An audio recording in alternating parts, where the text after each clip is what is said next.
Do not take product if you are hypersensitive.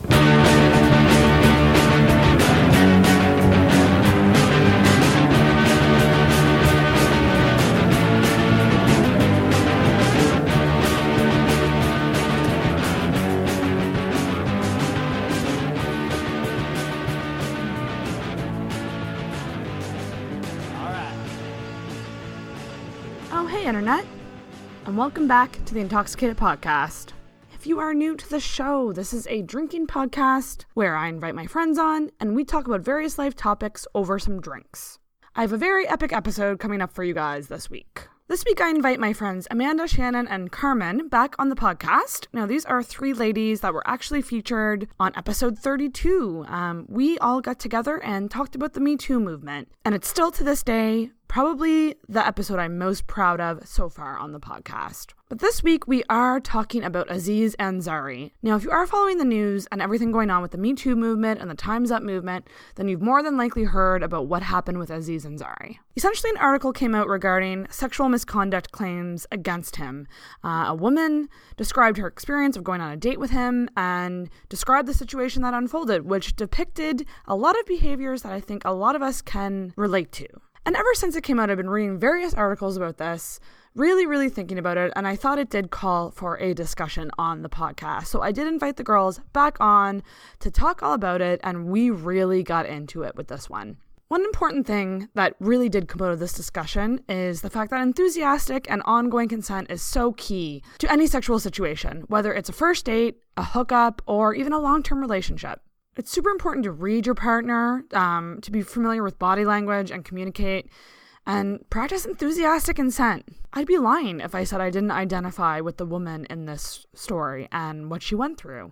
I spent a good chunk of time getting over a casual relationship in which kind of Aziz-like behaviors were a regular occurrence, and I didn't even really think anything of it.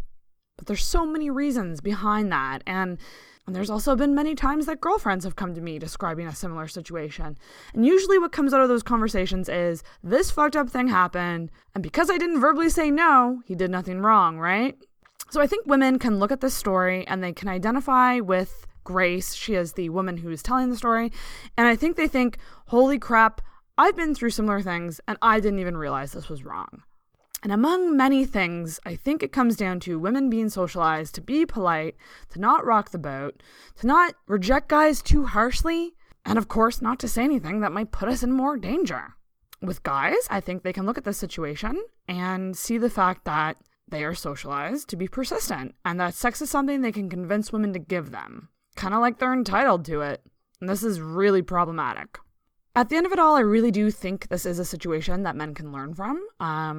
I think all of us can take a look at it from various angles and become more aware of how our behaviors are essentially a reflection of how we are socialized as women and men. This was a great discussion. Of course, it went on longer than I wanted it to, but that's okay, because it's a great discussion. Even the tangents in this episode are very important and interesting. I will be sure to leave a lot of links in the show notes to this episode, because there was a lot of articles that I read sort of leading up to this and basing the discussion around, so be sure to check those out. I also want to give a plug to Amanda's Facebook page. It is a community page called Fempop. Essentially, Amanda is where I get all my feminist news, so she's an excellent source for that. She's always putting out content on there, so please go check that out and give her page a like. So I hope you guys enjoy this episode. It was really great to sit down and get this all out in the open and talk about it and have a conversation. And I encourage everyone to keep the conversation going. If you have an opinion on this, please let me know. You can reach out to the podcast on various social medias. We are on Facebook and Instagram at Intoxicated Podcast. We are on Twitter at @in_toxicated. If you did want to send any feedback on a non-public platform, you can email us at intoxicatedpodcast@gmail.com or contact us through our website, which is www.intoxicatedpodcast.com. Please remember to subscribe as well to the podcast. And check out Intoxicated Reviews. That is our second channel that's devoted all to TV and movies. It is a separate feed, so make sure you go and subscribe over there as well. And if you like what you're hearing, throw a rating or review our way, because we will greatly appreciate it. Anyways, guys, sort of a long-winded intro, but I think this is a really important episode. Super proud of it, and I hope you guys like it. So let's get to this episode with Amanda, Shannon, and Carmen. Let's get it back to douchey men. Douchey men. Shall we? So, welcome back to the Intoxicated Podcast, everyone. We have an Us Two reunion happening. Yay! We have returning guests. Actually, you're all returning guests at this point. Amanda is here. Hello. And Carmen is back. Hi. And Shannon, I cannot get rid of her. I live here now. This is what, like, your 6th episode? I have a cot in the back. She tries to shoo me out every so often, like a rolled up newspaper, but it doesn't work. Oh man, so here we are yet again on a weeknight drinking wine. Probably gonna stay up later than we want. Adulting. And I decided that I wanted to talk about the Aziz Ansari. Ansari. Am I saying that right? Yeah, I never Ansari. say his last name. It's like sorry, like okay. Indian. I'm sorry. And okay. Yeah. Sorry, like how Americans say sorry. Sorry. Okay. Aziz. I'm just gonna call him Aziz. That sounds good. We know who he is. I wanted to talk about this, and so I messaged Amanda, and I was like, because and I was saying this to the girls before we hit record, that, like, I get most of my feminist news from Amanda. like, I don't even bother checking Google at this point. I just scroll my, I'm like, Amanda's on it. Thank you for giving me what I need. I'm busy, and I don't have time to go on Google. So. Don't forget to check out Fempop, too, my feminist page. Can you plug it? Yeah, here is my plug. Do it. I have a Facebook page, and it is called Fempop. And it's That's a great name. And, I like that. feminist... everything. Feminist news and just pop culture analysis and stuff like that. I have a blog, but I don't post to it as often as I should. But the Facebook page is a great way to kind of offload all that information and post stuff to keep people informed. It's fantastic. Thank you. Yeah, and basically totally just anything I would post on my personal page, I put there. It is, and that's why I get double. I get double because I get both your personal and your both. But no, like, you share the articles and I read them. Good. Yes, it's all about disseminating information. Yeah. Big time. I'm following it right now. Me too. Yes! Now Excellent, everybody thanks. else pick up your goddamn phone and find Fempop and hit like. I almost said subscribe, but it's like. You're brainwashed. And follow it. You should become a follow there it is. podcast. Yeah. There it is, Fempop. I have thought about it, but I just haven't gotten off my butt to do it. Okay, fucking do Follow. it. I think you should freaking do it. You should freaking do it. Well, it's kind of part of my business too. Like, my coach is the one who really encouraged me to, like, go back to the blog, because I had that Fempop blog since, like, 2011, and I posted, like, one thing and never went back to it. And, like, doing the page, so just kind of getting into a little bit of a thought leadership angle as well on certain topics. So. Love it. Awesome. Yeah. That's fantastic. So stay tuned for everything Amanda's going to throw your way. But let's talk about this dude. Because, so how many people at this table, like, would say that you were fans of him before? Like, before all of this happened? I was. Well, I think that's what made it, like, people so angry with him and, like, the backlash so intense because, well, both him and James Franco did not have any accusations against them until they wore Time's Up pins and, like, basically displayed themselves as woke allies, feminist allies. Yeah. And then people they assaulted just couldn't take that hypocrisy. I don't blame them. Had to say something, yeah. Yep, because this whole thing happened. Now, from what I understand, it was a week after Aziz was at an award show with a Time's Up pin. Yeah, this happened like smack dab in the middle of the season. Yeah. Yeah. And so did Franco. This was a very busy award season for people getting well, it busted was for after being they were dirtbags. on the award shows displaying their, Yeah. trying to display their feminist cred, and people were like, actually, Let's talk to you about you're your choices. molesting people in acting classes and not taking a soft no as a no. You're a gross person. It's And honestly, I can say I was a fan of him for a while. I love Parks and Rec. That's where I think probably first saw him. Yeah, and me too. Yeah, and then, absolutely adored him. And then Master of None, I really enjoyed. Although I didn't like how the second season ended as much, but I still really liked a lot of it. I haven't watched the second season yet. Now I feel like I can't. Oh, you don't. This is ruined. Oh, you definitely can't because you'll want to throw something at the screen because there is actually. I mean, I don't want to spoil. Oh yeah. You want me to spoil? Oh, it's been spoiled. Oh, go ahead. Yeah. Okay, good. Spoilers for Master of None. There is a subplot about a celebrity chef that Aziz becomes like involved in a show with, very much like a kind of like a travel the world food show, and it comes out that he actually was sexually harassing women. Okay. I know, right? So And it's his character in the show is like, oh my god, I can't believe this. Like what do I do? And like it's really, and looking back, it's just like, oh fuck, we should have known. Well, I mean, Louis C.K. was talking about his dick the entire time. And like, I knew there was a reason I didn't like him. I never really liked him. I never got it either. And then And like, this came even out and I Parks was and like, Rec, I was like, oh, he's on there. Does that mean I have to like him now? he's on so many stupid shows, and I'm just like, no, I gotta skip these episodes, and like, no, it sucks. it really sucks. So let's break down. So this article came out. Now, when was this? I'm just trying to remember when this. I can just scroll up and look at the fucking date. Yeah. 2017. There's no date. Yeah, 2017 Emmy Awards after party. Okay, so Emmys would have been. I have no concept of time. Well, I think that's when they met. That's when they met. And then it happened in like October, November-ish. Yeah. And then this was like was recent. right after, I don't follow award season. So it was like one of the first awards. Right. Got ya. And An awards show. Let's just say that. Golden Globes? Yeah. What's first? Is it Golden Globes? No. Golden Globes is like Was it the Golden? It might Golden have been Globes the is Golden third. Golden Globes I think is second or third. Emmys? No. It wasn't the Emmys, was it? Emmys is that's that's 27 when they met. So Emmys would have been the first. So let's just break down the article a little bit, or maybe start with how this happened. So she approached Babe, right? She's not a writer for Babe. No, she went to them because she saw him with the Time's Up pin and was like, "Oh hell no!" Yeah, hell no. So she approached with the story, and they printed it. They printed it, and she remains anonymous. I don't think she's ever stepped forward or hasn't been doxxed. And I don't blame her.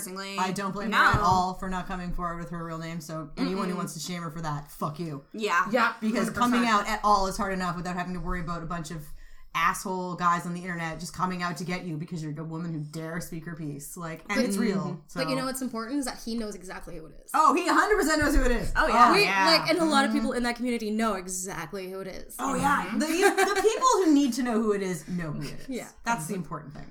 And so this article is titled, I went on a date with Aziz Ansari. I'm sorry. I think she would like put that together too. You said earlier. I was like, oh my god, like his whole life has just been leading up to this. Love it. I punched the bell for that one. Deserved. Oh man. So I went on a date with Aziz Ansari. Who cares? You stick your fingers down a girl's throat and your name gets butchered. I don't care about your last name when you do that. And it turned into the worst night of my life. So that's the title of the article, and I'll link to it in the description if you haven't read it. And essentially, she tells the story about her date with him, right? Yeah. So they met, and they were flirtatious at an after party. They exchanged numbers, and then so they had like a kind of a build up to this date. Yeah. And then the date happened, and the date Went did not go good. Went sour real fast. And I don't know about you guys, but when I was reading the details of this date, I was like, I haven't even dated much, but fuck, I've had some bad dates too. Like, if this is what a bad date is, I've had a lot of those, not realizing that they were bad dates. Well, just like, holy shit. I don't think we should call it a bad date. It's of course assault. not. Yeah, it's assault. Like a bad date is like you fall down Yeah. and break your nose on the curb in front of them, or you have nothing to talk about, or He came out saying it was Or a he bad dishes date. you. Yeah. Or- Something awful. Like, this is like straight up just sexual coercion assault. It's awful. Yeah.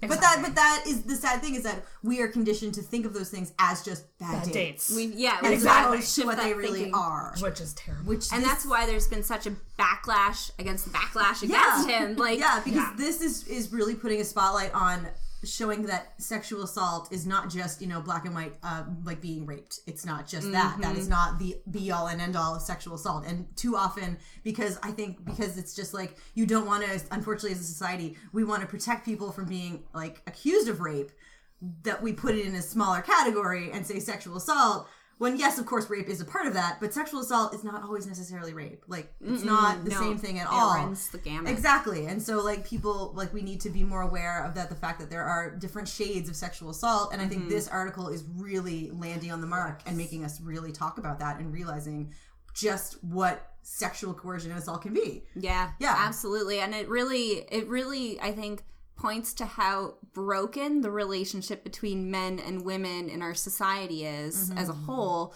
And also, it really gets to the root of, like, gender. Like, what we're taught as a gender, like, how we're supposed to act, how they're supposed to act, and how the relationship between us is supposed to look. Yeah. And just finally standing up and saying, like, this type of abuse, which has been so normalized, it needs to be purged from our society. It's so true. I mean, society has this backward attitude where, like, men are taught that, like, if a woman says no, it doesn't necessarily mean but, like, look what she's doing to say otherwise. It's all based on, like, women aren't inherently sexual. Women don't experience sexual pleasure. Like, I was coming of age in the 90s, and there were still people saying women don't have orgasms at that time. Like, that wasn't odd to see, and that wasn't, like, questioning whether women actually have a sexual drive still at that point in time. It's like, we're not cars. Guys, like, we don't need the guy's key to turn us on. Like, we're not just sitting in a driveway cold. Like, we're okay, guys. Like, we can drive without you. Just fine. We can sometimes drive better without you. Honestly, we could probably use it. You need to ask us to share the map, because, like, the drive can be better for both of us if you just share the map. Like, absolutely, yeah. It's really rooted in, like, fear of women's sexuality and women expressing their sexuality.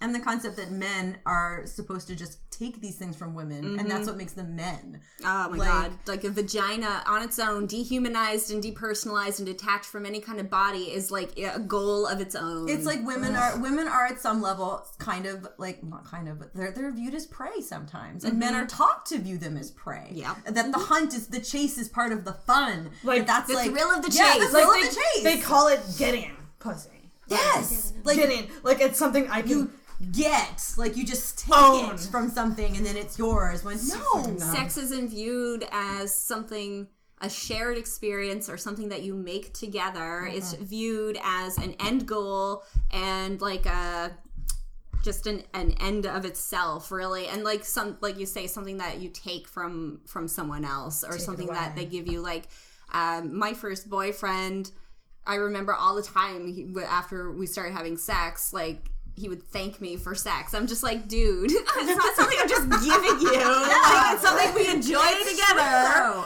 Like, I'm not giving you a freebie. Like, it's not. But, like, you don't thank me. Like, and that's, like, it's so weird. But, I mean, like, that's what they're taught. They're taught that sex is something that women are here to give, and men get to take it. And when they take it, they are the winners for having something that they took from us, and we're supposed to be shamed because we gave it away.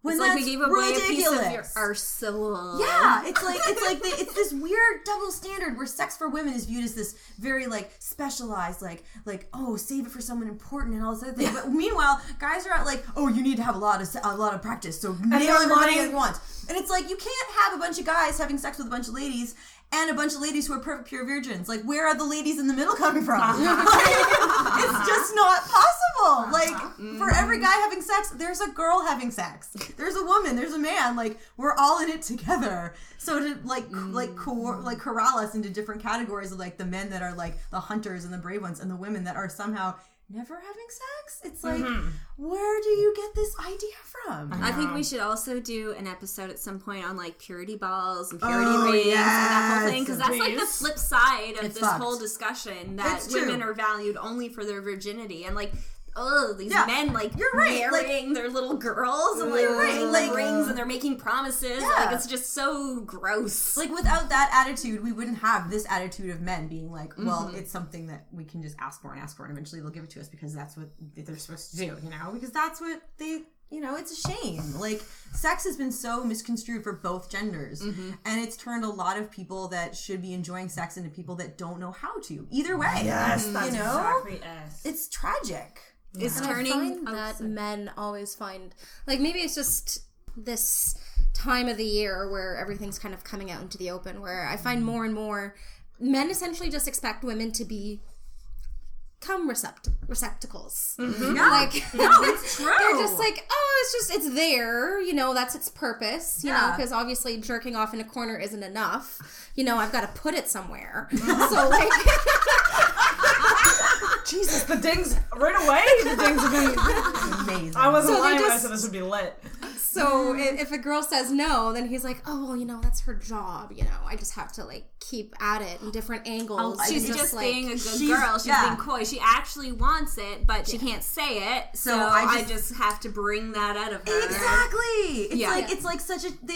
It's set up as a challenge for them. Like, you will get it. You just have to get it. You just have to find out how to get it. just have to work at it. Yeah, and It's sometimes like a logic puzzle. Like it when is, and puzzles. the best of them think that it is a logic puzzle, and the worst of them don't care, and they just take it anyway. You know, because that's what they think is a proper thing for a man. You can't see my air quotes, but I'm doing them to do. which is so wrong. And I don't think I've ever had a time with a guy where I've been like, yeah, nah, I'm not into this.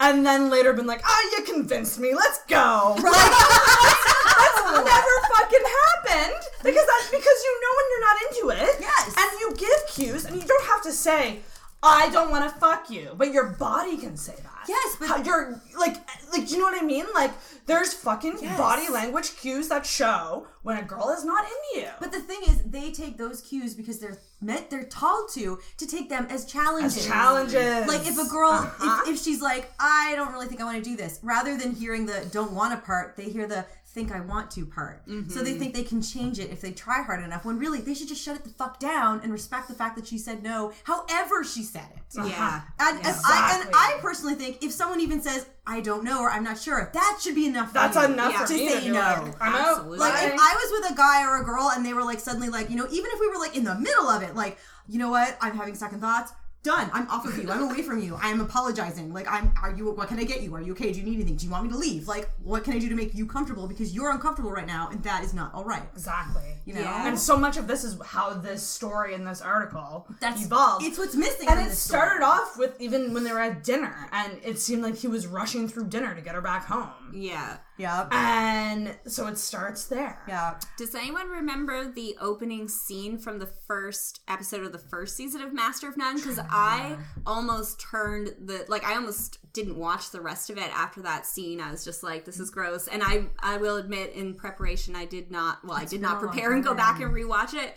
But Now I want to go back and rewatch I know, it. we really should rewatch it, because there was something about it that I just did not like. And I remember talking about it with a couple friends, and they're like, yeah, I almost didn't make it through that scene either. Was it him on a date? It was him on a date. It was something with him and a woman, and it was just really awkward and weird, and just... Like, it almost kind of gave off the vibes of exactly what happened in the Kind show. of, which I don't want to say without reminding myself exactly of what it was. But yeah, there was something about that opening scene, and then, like, the rest of the season was so great and was, like, showing us things we don't usually see in kind of mainstream media in terms of, like, different races, different cultures, and, like, different generations. Yes. Like, it was just so layered and intersectional that I kind of forgot about that opening scene. I know, like, there are so many great things in that show about that kind of thing that we are not seeing on television, in Netflix, on cable, on movies, any medium, and it was very refreshing to see that. I mean, the second season had that beautiful Thanksgiving episode, that was a which great was one. incredible. Yeah. And it breaks my heart that I am now not, because I personally am the kind of person that I can't really separate the art from the artist.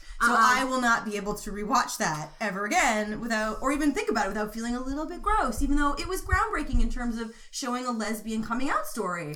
It was really good. And a lesbian woman of color on top of things. So it was very refreshing. And now, unfortunately, it's fucking tainted. Rosa came out as bi on I Brooklyn know! Nine-Nine, so And I mean, I there was is like, that. We've all got Rosa. All my daydreams came true. So that's really interesting. Great. I did put on Facebook tonight that we were talking about this tonight, and for anyone to comment or ask questions.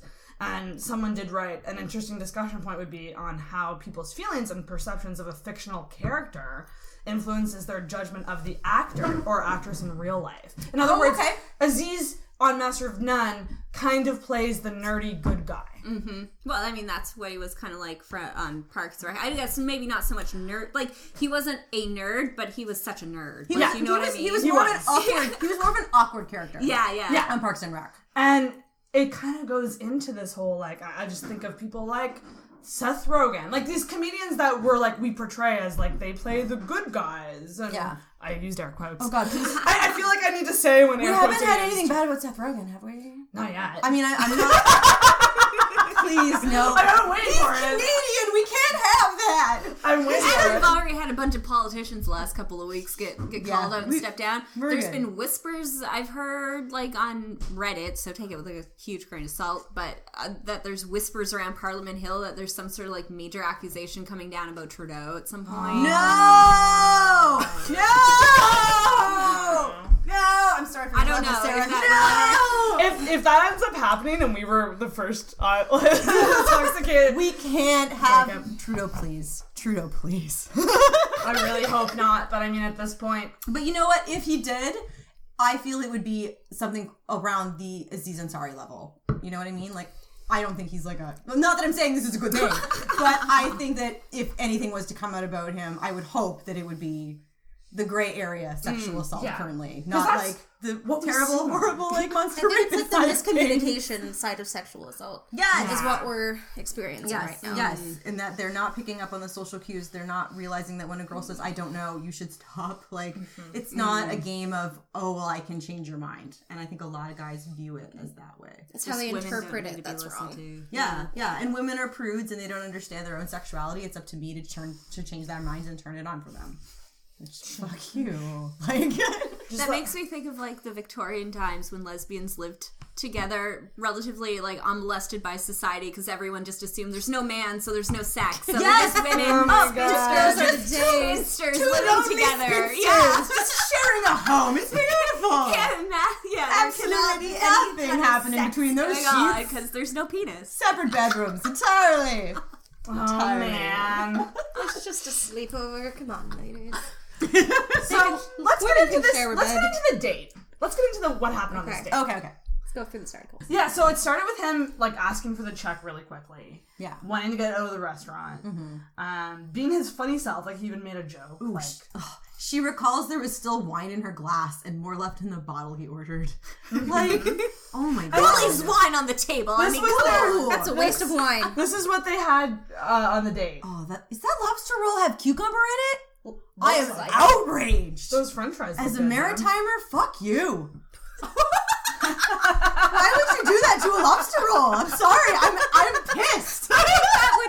I think it would lend the perfect crunchiness, right? In contrast to the softness of the lobster. You have a roll. You have a roll. You have hot dog meat. You have either butter or mayonnaise. That's it. Fuck anything else. I don't like lobster, so I'm thinking like crab and cucumber. Ooh, crab and cucumber. So they walk to his place, which is side note. Poor Sarah trying to rein us in. We have to discuss the lobster.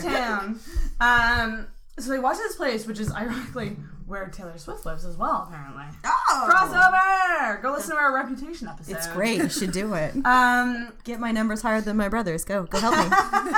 So she says that in a second, when they were kissing, his hands were on her boobs. Like, instantly.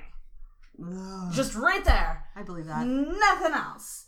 And let's see here. And so, Okay, so this was, I guess, when they were in the apartment, I believe. Gonna go grab a condom within a few minutes of the first kiss. That's fucked. That's very presumptuous. That was very polite of him. And then I threw wine in her face. Sarcasm. And I know. For our listeners, that was sarcasm. I was just gonna say on top of that, I don't think I've ever been in a sexual situation with a guy where I wasn't the one who was like, I need to go get a condom now. I don't think I've ever had a guy make the first move with that. But it should not happen that fucking way. That's why I keep condoms on my coffee table. Doesn't everyone just keep condoms on their coffee table? In various flavors, everyone's different. When I know I'm getting it, I'll hide it under the pillow. There are also some mints in there. I had a little pocket. It's already pretty open, just a little, so you just have to tear it. Yeah. Okay, so things escalated. Yeah. let's chill. So, from what I understand, this whole night was a series of her being like, just whoa, slow it down. Mm-hmm. And him being like, okay, we'll chill. For like 2 seconds. And then pushing it even further again. Yeah. Which... I've had that date. That happens so much. Mm-hmm. Yeah. With guys. And so then the next part is what really entertains me. Oh, yeah. The briefly? Briefly performed oral sex on her. Briefly. And then asked her to do the same to him. I've definitely had that date. Asshole. I do this for you. You have to do this for me. That's exactly what it is. Yes. That's exactly what that is. I love when they go down on you out of obligation. Yeah, nothing How hotter. fun is that? I've heard a lot of men say that they would never go down on a woman on the first date because it's too intimate, yet I'm like, well, how many blowjobs have you accepted on a first date? And then it's always... we double penetrated that bell. Double date. I mean, it's crazy. Yeah, I totally fucking agree. It's like, they act like that and then they get all the blowjobs. Yeah, and stories come really not as disgusting as vaginal fluid. Like, I've tasted both, okay? Yeah. It's about the same. And honestly, I would rather you not go down on me at all than go down on me for like 30 seconds. And that's the thing. And not briefly. And they briefly go down to you, and then but you have to be there for like however long it takes. So just give it a lick and see what happens. Yeah. Yeah. It's like okay, well, fine. fine. It's like, I'm just going to set my timer, and it's just going to be fair. Like, I feel. I was very entertained by that as well. I just love the fact that they said briefly. Because you know it was probably like 2 minutes, maybe not even. He didn't even get all the way through the alphabet. No. He basically wrote Aziz with his tongue. It went A to Z, uncovered. Yeah. So, like, oh man. Even just, like, reading this just makes me uncomfortable. The fact that, like, it escalated as fast as it did. And that he rushed so much. What was the sticking his fingers in her mouth thing? Like, what where is was that? Oh, so, okay. Yeah. Here we go. We're there. So it says, okay. He began making a move on her that he repeated during their encounter. The move where he kept taking his finger in, like, so 2 fingers in a V shape and putting them in my mouth, in my throat, to wet his fingers. So I think this is called fish hooking. Let me see if I can actually look. This has a phrase? Because the moment he sticks his fingers in my throat, he goes straight for my vagina. So he's probably like wetting that. Because he knows he hasn't put in the effort or the communication to actually make her feel wet and actually into this. Not to mention spit is called lube. You should never use spit as lube. It's not a good lube, guys. It's not. There's too much bacteria in there. Like, do not. I don't know personally, in my opinion. Like, I'm okay with putting fingers in my mouth if I'm down for it. But in a V shape? That's uncomfortable. Like holding it open? Like, what is that? That's have you guys ever had that done to you during sex? In a V shape? Like fingers in my mouth? Like they're trying to make me puke? Like that's what I thought. Or even just like the one finger. Oh, like when they're behind you and like they do it that way? Jesus. I actually only know that one from porn. That's never had that one. I wish we were recording this. But I don't think like a horse fit. I've seen it. Yeah, I've never had it. I've had guys stick their fingers in my mouth during sex, and it is off-putting as fuck. Well, yeah, it is extremely. And I will be honest. For the longest time, I didn't realize this wasn't normal. And that's why this whole situation fucked me up so much. Because I was like, shit. I just had some really shitty partners. The stuff really shitty partners. I don't like putting my own fingers in my mouth. If you want to, like, bring your fingers to my mouth and, like, hold them there for a moment to see if I am going to, like, open my mouth to accept them, that's hot as fuck. I mean, but don't jam them in there. Sucked a finger maybe or two to indicate what I'm in, that I'm willing to do stuff, but that was, like, it can be what I did. But he's holding your face when he kisses you, and you just grab that hand and you deep throat that finger to let him know what you can do. That's very different. But you're putting the finger in there. Yeah, exactly. Like, that's very different. different. Yeah, exactly. I just don't feel like that's a move you just pull. No, especially in a if you want to put it in your own fucking mouth. Yeah, exactly. If you want to get me wet, do it right. Go down on me more than briefly. Yeah. And also, if you went down on her and she was still not wet enough, you need to work on your skills. Like, you need to for practice real. that alphabet. For real. I mean, your first mistake was not staying down there. That's right. Like, why is Cameron's trying to get the cap off the wine bottle that's already off? I'm sitting.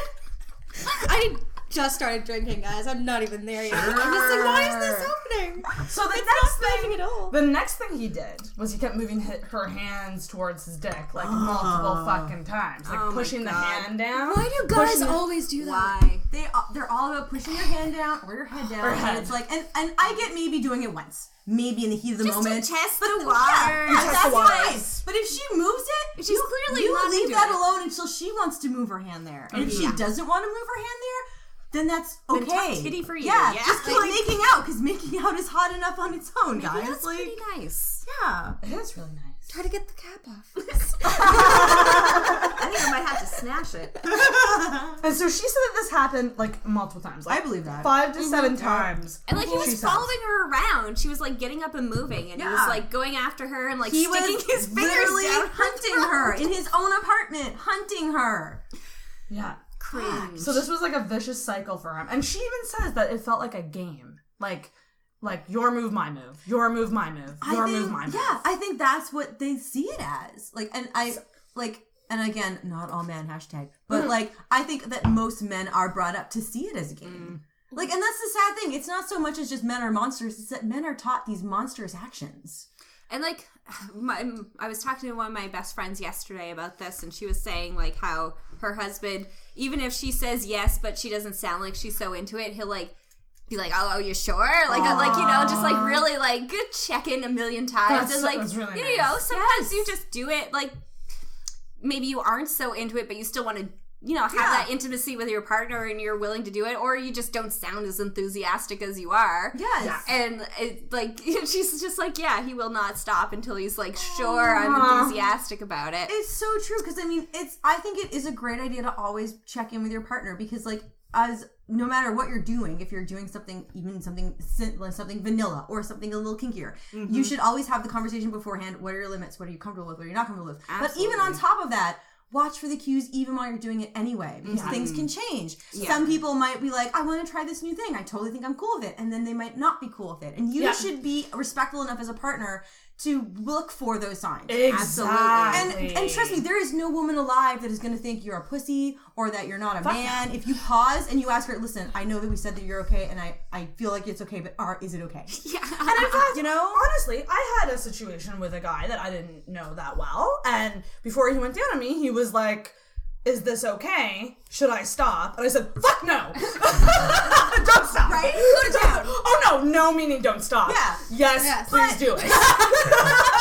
Get down there. But how awesome was it that he took that time? Exactly, and it made it kind of hotter in a way, because I was like, yes, please. You are giving the Are permission always and the people power. who think like checking in with your partner ruins the mood. Like, what woman is going to say, you asked me too many times if I was into this? I am leaving. The same people who think that asking for the condom is going to break the mood. That's the same person. Like, I don't get it. Like, sex is about communication more so than action. Like, Oh my goodness. My current partner knows when I get bored sometimes. Like, we'd be doing a doggy style or something, and I would stop being as enthusiastic as I usually am, and he's like, you want to switch it up? And I'm like, yeah. Like, excuse me, like, he can tell that I'm bored out of my fucking gourd. yeah, he knows. Well, and then like, and she said like my friend said her husband's like, whole bag is like, well, why would you want to have sex with someone who doesn't want to have sex with you? And like, it's just not that enthusiastic simple. about Like, it. why?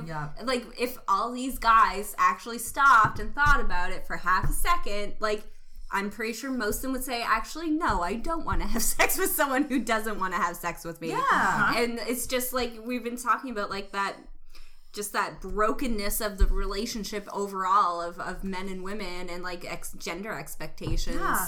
It's like this a lot of things that I read about this article, like so many people were like, well, if she didn't want to have sex with him, she should have gone home with him. And it's like, why? God, Why? it's the 1930s. Like, exactly. It's like if you just because like you could go up to continue to talk to someone, you could go up to make out with them, you could go up for some finger action, some hand jobs. I don't know. You're hoping Sexuality, sex is so much more than just penis penis and vagina. Like, there's so much more to it to explore with someone, and it doesn't have to be all of it or none of it. It can be some of it. And she was maybe hoping for more. Yeah, and even if she went up to his apartment wanting to have sex with him, she's allowed to change her fucking mind. Oh my god. Yes. Every woman and man is allowed to change their fucking mind. All these moral panic people who are like, oh, we're having a moral panic about sex and this doesn't matter and we're all just getting your panties and a not over nothing. Please, we need to have a moral problem. We need this moment. And then they're all like, oh, I guess you're going to need a contract now. And it's like, well, no, that doesn't work because I could sign a contract and 5 minutes later change my mind. Just because the contract exists doesn't mean you're not any protected sense. with your sex contract. Yeah.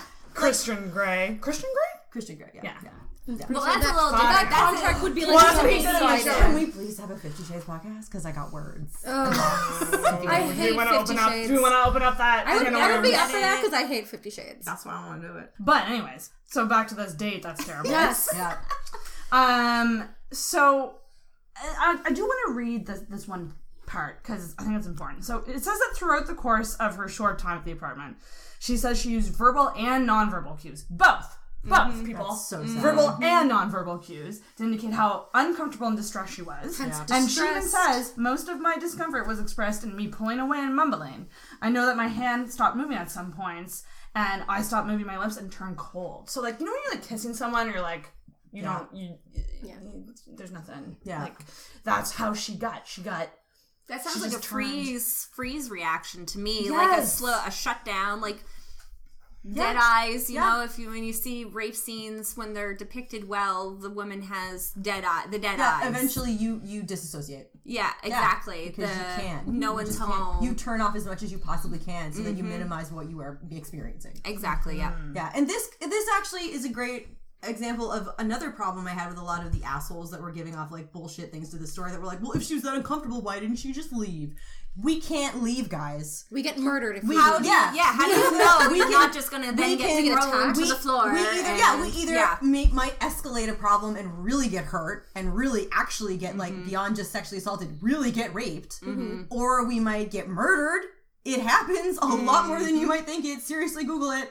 Or like or we might just get beaten up. Like, or we're socialized to not make things uncomfortable. Yes. With rejecting men. Being nice. Women aren't taught, like, I know I was taught from day one to always be nice and always be whatever someone wanted, like, to not make waves, to make sure everyone was comfortable, but not making sure I was comfortable. And that has fucked me up so bad. Like, I've had to try and train myself out of that, and it's still really fucking hard for me. Oh, it's so hard. But when you put that on top of a guy who is... And I mean, a lot of people are like, well, Aziz Ansari is so little. She probably could have just, like, punched him and knocked him out. No, she fucking Who's gonna punch? Like, you're a no one. Who's gonna fucking punch Aziz? Yeah, it's like Terry Crews, right? Power control is not just based on size. Like, this is someone who was moderately famous, who had the girl who was, I think at this time, well, I guess more than moderately this time. 2017, probably more than pretty moderately. famous, okay, yeah. but I like the dig of calling him moderately famous. Aziz. Yeah. But even any amount of fame, though, in that kind of situation, if you're a civilian, and especially if you're kind of a fan like this girl was, that's a power dynamic. Yeah, 100%. Absolutely. Like, if you're a boss to an employee, that's a power dynamic. A student to a teacher, power dynamic. All they're all power dynamics. Yeah. And Terry Crews, yeah. I mean, if anything displays that this is not about, like, physical domination, it's about, like, mental that's what mental it is. and emotional domination. I think that situation really displays it, because, I mean, he is a stacked black man. Hang on, what happened with him? He was sexually assaulted. Terry Crews was sexually assaulted. I never knew that. By like a high-level movie executive, female producer. No, it was a male. It was a male. Yeah, at a party. And he just kind of came up to him and just groped him. Yeah. And Terry was just, did the same thing didn't know women what to do. He didn't know what to do. He panicked. He froze. And he didn't say anything because that's what. And then everyone's like, to do. "What? You're so big. Like, why didn't you punch him?" You could have knocked him out. First of all, he's black. The man who molested him was white. Yeah, and any black Terry man Crews is an actor, which seems like such a pinnacle, but there are people above the actors. Yes, exactly. In terms of the hierarchy of that whole system. And I mean, I'm a 30-something white girl, so I can't speak to this, but I feel like any person of color is extra careful when dealing with an aggressor who is not of color, who is white. Well, that's how broken the system is for them in general anyway, on top of this issue. Is it Lupita Nyong'o is the only person of color who came Lupita. forward to accuse Harvey of anything. She was the only one that he was like, this never happened, fuck her. Yeah. And it's like, I guarantee you it happened, and you're only acting this way because you're offended that the black girl called you out. Yeah. Which, fuck you. Speaking of Weinstein, did anyone see the interview with Rose McGowan? No. Which one? So I didn't see it yet, but I read an article really quickly today about how apparently, like, she was on Late Night with Seth Meyers? Yes. Seth Meyers is like the unspoken hero. He's like the only good, like, well, not, I mean, if not, something like, comes out against him, good. that's it. I'm just done with men. I would find it hard. I just quit. He's one of those guys, though. Let's like, go found lesbian island. Yeah. I feel like he might be like a Tom Hanks. I feel like we're safe. Like, there are a couple guys that I really do feel we're safe. Like, there's not a lot of them, and it's still, like, if it came out, it comes out, and I will eat my words, but I feel like we're safe. Well, apparently it was just a really uncomfortable interview. Like, I don't really know. I haven't watched it yet. Did you hear about how Ben Affleck told everyone that Rose was a liar? Oh my god. No. Well, his brother is a fucking rapist, so he can just fuck right off. Oh, the Afflecks suck. Oh my god. Like when Birth of a Nation. Yeah, sorry, Corey. I told you Corey was just begging for trouble. When Birth of a Nation came out, and then everyone was like, we can't actually see this because the writer-director, I don't know if he starred in it, was accused of rape. Like, he was black. And then the next year, same situation. Guy, what's his face? Affleck was up for Manchester by the Sea. Yeah. But no one, crickets. No one said Brie Larson anything. didn't clap, and I was though. like, racist assholes. That was amazing. That was. Her not clapping for him was very amazing. Brave, very brave of her. Yeah. But he's pulled out of the Oscars. Who is that?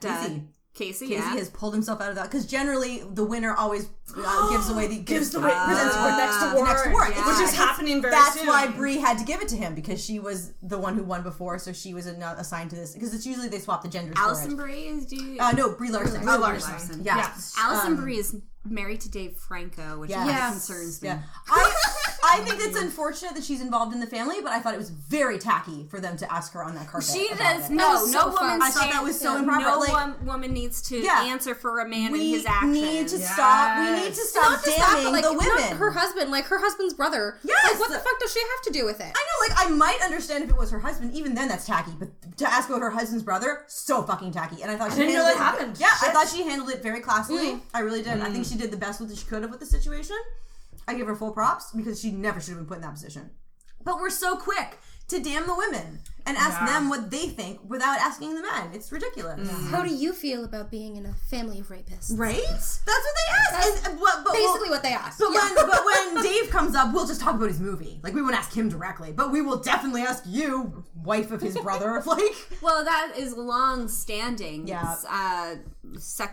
Stereotype about women, or I guess expectation that women deal with all of the emotional labor. They're their husband's not only keepers. a relationship, but but any man they really are, I guess, associated with. I mean, for me, I don't want to say a woman should be accountable for a man's actions. Like, in no way is that so, but I feel like we're kind of in a critical space and time in feminism right now where basically things are venerated just because a woman does it, and we've kind of got to get beyond that, and it's got to be beyond just celebrating something just because a woman has done it, and we do have to hold women to account for their own actions. so true. And in some cases, associations and how they enable certain people and certain actions. So yes, I don't think that was an appropriate question to ask Alison Brie at all. But you're right. There are women that should be questioned. We do still need to ask women. Yeah, there are definitely a time and place for certain women who are in certain circumstances. Absolutely, I agree with you on that.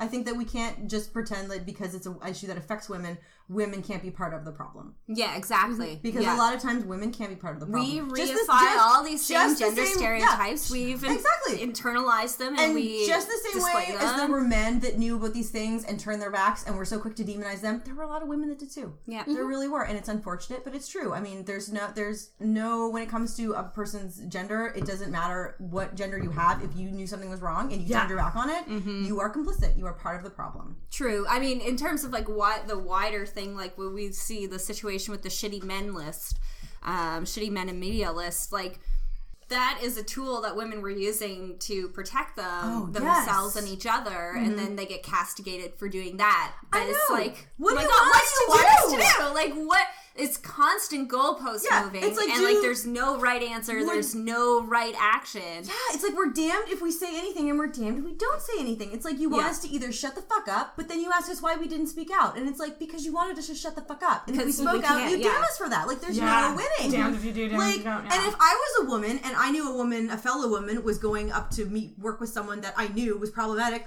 of course I'm gonna fucking warn her. I'm not just gonna let her walk into that den of thieves and get molested or raped or abused or anything or harassed in any way, shape, or form. I would warn someone. I just would. Like Gian, there was quite the Whisper Network in Toronto and the wider art scene in Canada of like probably dozens, if not hundreds, of people knew about that. And then the men always asked, like, and some women too, of course, obviously, this is not just a men thing. I think in this particular situation, always asked, like, well, why didn't they come forward? Why did they? Well, they knew. Like, they warned each other. And I guarantee you, someone overheard the warning. Someone knew the warning was happening. More people than you want to admit knew what's happening was happening. But nobody did anything. So of course you got to keep the warnings up. Yeah. One time I was walking down Robie Street. Dennis and I were out for a not jog. We don't jog. But we don't stroll. We were out for a night stroll, and we were going down Robie, and we came across a woman who has a very similar body type to mine. So for, I guess, our listeners, some very slight, weigh a little over 100 pounds. And she was walking a huge tank of a dog, like a pit bull or something, something that had to have been 80 or 90 pounds, like boom. And I made the comment after we passed her to Dennis that like it was a beautiful dog, but I would never feel comfortable owning a dog like that because if something happened, I wouldn't be able to physically control it. Yeah. And she kind of gave me the stink eye after I made that comment. I was like, I wasn't saying anything about you. That was totally about me. Yeah. And we were walking fair. We get about 10 feet further down the street and we hear voracious barking, and we turn around and her dog is fighting another dog in the middle of the street on the yellow line of Robie Street. Holy shit. By the Irving there down by North. Oh yeah. And some like golden retriever or something that someone else was out walking, and like she was like tugging and tugging and she could not control this animal. Like it was amazing that she just the dog decided to prove my point. Damn. But like I feel like that's a very astute kind of metaphor for the expectations on women of controlling, like somehow we're expected to control men and their sexual desires like their actions and like all the way from how they treat us to how they treat other people and like how they are in the world. Like Melania and Trump, like she's constantly correcting him and like he can't remember to put his hand over his fucking heart for the Pledge of Allegiance or whatever they do there in the leave him and let him drown. She's gotta make sure he's doing the proper things, and like I just feel that kind of instance of the small woman with the big dog is kind of that is really metaphorical. A good metaphor for that because we are expected to I could remember control men somehow. I remember when David Cross came out with that unfortunate stereotyping Chinese thing he did. Did anyone know what I was talking about? Oh, is that I knew you the woman said that he made some really there was like a writer jokes. or an actress of Asian descent, and he made some very terrible racist jokes to her. Yeah, and she came out with this later, and people were asking his wife about Amber Tamblyn, and Amber Tamblyn, who is a very outspoken feminist. Pretty amazing. She's amazing, but so many people were throwing hate on her because they were like, "Why aren't you like standing up against your husband? Why aren't you divorcing him for this bullshit?" And she was like, "He is my husband. I am well fucking aware he made a mistake, and I'm fucking furious with him." but he's my husband? Stay out of my fucking marriage? Yeah, really. We are dealing with it, I assure you, but it's none of your goddamn business. And I felt so terrible for her because, like, it's one thing to be, like, obviously super fucking pissed at your husband for being a dumbass, but, like, then to have everyone villainize you because you're not immediately in a divorce court the next morning? Like, come on. And, like, this goes to, like, just like men are permanent babies in our society. Yes. And like women are we're all mothers. And like and it's disgusting. Caretakers. And like it's just, and we're supposed to protect them from themselves more so than protect other people from them. Why didn't you make him a better person? Why didn't you make him change his ways with your own feminism? Like, it's like, fuck you, that's not my fucking job.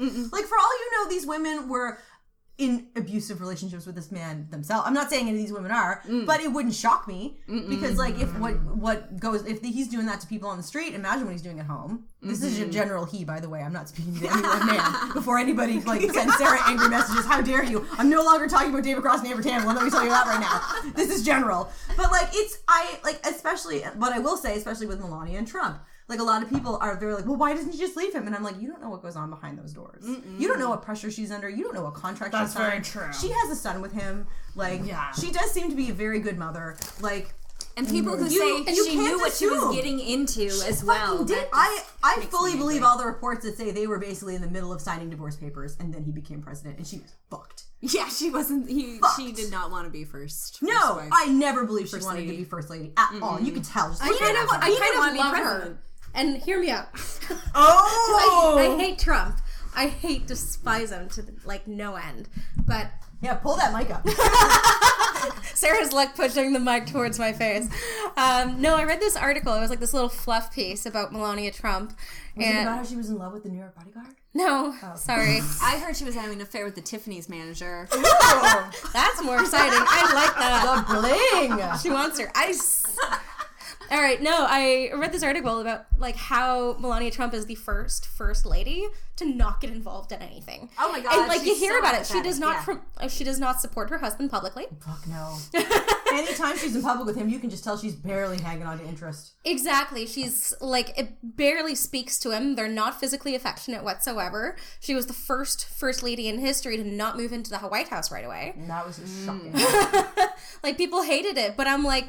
She probably didn't want to go to the White House. No. She was just like, what is this fucking shit? Yeah. And then they realized how expensive it was and she eventually had to move in. I think it's just, but they're just not like a team in their relationship. Like kind of Michelle and Obama. No. But I kind of love it that Melania is like silently protesting her husband. It's like, I saw a tweet. I saw a tweet once that was like, Melania, blink once if you're in trouble. Just give us something. Like, what's going on there? I just think it's really sad how quickly people demonize the woman in these situations. Mm-hmm. Like, be it a wife, be it a girlfriend, be it a friend. Why didn't you know? Why didn't you tell someone? Why didn't you make it better? You don't know what was going on with that poor person, what they were going through. For all you know, they knew, and they didn't know how to deal with it, and they're in fucking therapy, or they're, I don't know, like, maybe they have they've developed some kind of crazy addiction problem to cope with it. Like, you just don't know. And I think for people to cast judgment on these people that are caught up in these situations is really unfortunate. Well, like the Frenchman, I think I talked about him before, that I was in a relationship with, like, everything was hunky-dory most of the time, but then when he was having, like, a passive-aggressive fit, it was all like, oh, I pay your rent and I pay all the groceries and blah, because he was the financial breadwinner in that relationship. I mean, he was here, his company was paying for like all of his living expenses. That wasn't even coming out of his pocket. Oh, God. So like free rent and shit was just, what he had. So it's like, if you want me to pay you rent, then fine, I'll pay you something. But like you're not paying for it either. But like he would hold that over my head whenever he was angry about anything. Oh, that's and like terrible. We would go to like fancy clothing stores, places where they serve you wine while you're shopping, and like he'd be like shopping for jeans and shirts. He'd be like, why don't you pick out a few things? I'm like, are you fucking kidding me? And then have that over my like you have that leverage over me. Like that's terrible. God. No. People that use gifts as something that always has a string attached are disgusting. The worst. Yeah, that's the worst. Because you can't get away from that. Like, they'll hold it over your head until you're gone. I had a guy, like, in high school who bought me a cheeseburger, and he kind of thought that meant he was, like, entitled to a blowjob. I'm just like, no. That's not the going rate. That is not. You want a blowjob, you earn it by respecting me. Like, let me tell you that right now. Like, cheeseburger is not gonna cut it. Like, I'm sweating. it's getting heated in here. Damn. Well, Okay, back to the article. Look at the face. So much Sarah is hurting cats at this point. no, this is fucking great. We'll just kind of wrap up her night with him, because essentially he was just kind of like, where do you want me to fuck you? Where do you want me to fuck you? And in her mind, she's like, I don't want to fuck you at all. Right? But he never gave her that option. It wasn't, do you want to fuck me? It was, where do you want me to fuck you? Exactly. Like, putting all the onus on her. And then I think there's the end point where she eventually gets out of it. Yeah. And she says, I said I don't want to feel forced, because then I'll hate you, and I'd rather not hate you. Yep. You still don't get it? Then she sent him a message, essentially calling him the fuck out. Good. And I have his apology here. Should I read it? I'll read a part of it. Yes. I'll try not to throw blueberry at you. So, after all this came out, he did issue out a statement. And he said, in September of last year, I met a woman at a party. We exchanged numbers. We texted back and forth and eventually went on a date. We went out to dinner, and afterwards we ended up engaging in sexual activity, which by all indications was completely consensual. Really? What indications was he going off?